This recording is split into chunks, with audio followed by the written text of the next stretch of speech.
More than once, the effects of monsoon season flooding brought our journey outside Pyongyang to a halt. Something must have happened to the road up there or the bridge up there, but he told us to wait 10 minutes, but the only good sign is we saw traffic coming this way.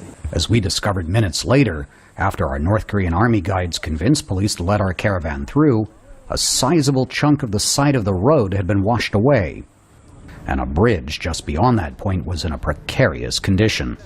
Back in Pyongyang a few days later, we felt more secure on dry and stable land, even if, as Americans, that brought us in close proximity to soldiers from one of the world's largest armies that still regards the United States as its blood-sworn enemy. To get a broader overview of the city of 3 million people, we headed to the Juche Tower where, on a clear day, the view is said to extend for 100 kilometers, but not quite far enough to peer into South Korea. We're at a height of 150 meters. 20 meters above us is the tip of the torch at the top of the Juche Tower, overlooking the capital city, Pyongyang. Back at the tower's base, we were encouraged to record our impressions in the guest book. What did you write? Or can I? Yes. I said, we were very fortunate to visit on such a lovely day and enjoy the spectacular view of Pyongyang. It is certainly one of the highlights of our visit to the DPRK. Yes, thank you very much. The guide then translated for an official my innocuous impressions, which he recorded in his notebook. This reminded me of something that had happened earlier. I had been praised for the words I wrote in the guest book at the mausoleum, where the embalmed bodies of Kim Jong-il and Kim Il-sung are displayed in glass coffins. The strange thing is, I had not written anything in the guest books there.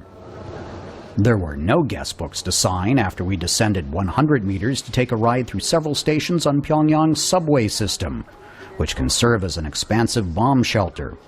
The journey in these old German carriages cost the equivalent of just a few cents.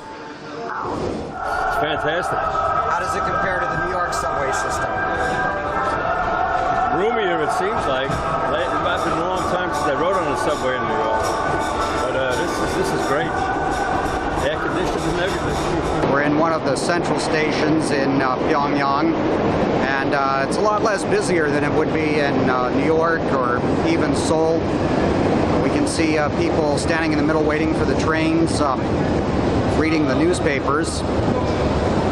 And as I said, a lot less hustle and bustle than we'd find in other major metropolitan cities around the world, but as you can see, very immaculate stations. During our 9 days in North Korea, we only were able to dine outside our hotels once.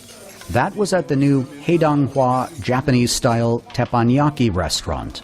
A chef told us that it opened last year, following what she said was Kim Jong-un's guidance to bring this type of restaurant to Pyongyang and make it available to people from all walks of life. Cost for a typical meal, the equivalent of $30. That would be an extravagance for the average North Korean worker, who probably needs an entire month to earn enough to afford one meal here. When we asked where the tasty beef originated, the chefs explained it is from North Korean Myeonggi cattle, fed grass and corn. And Kim Jong-un, they are quick to emphasize, has given instructions about the proper breeding of the cows.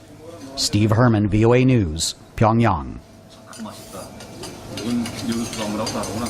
여기 저기 일하는 분들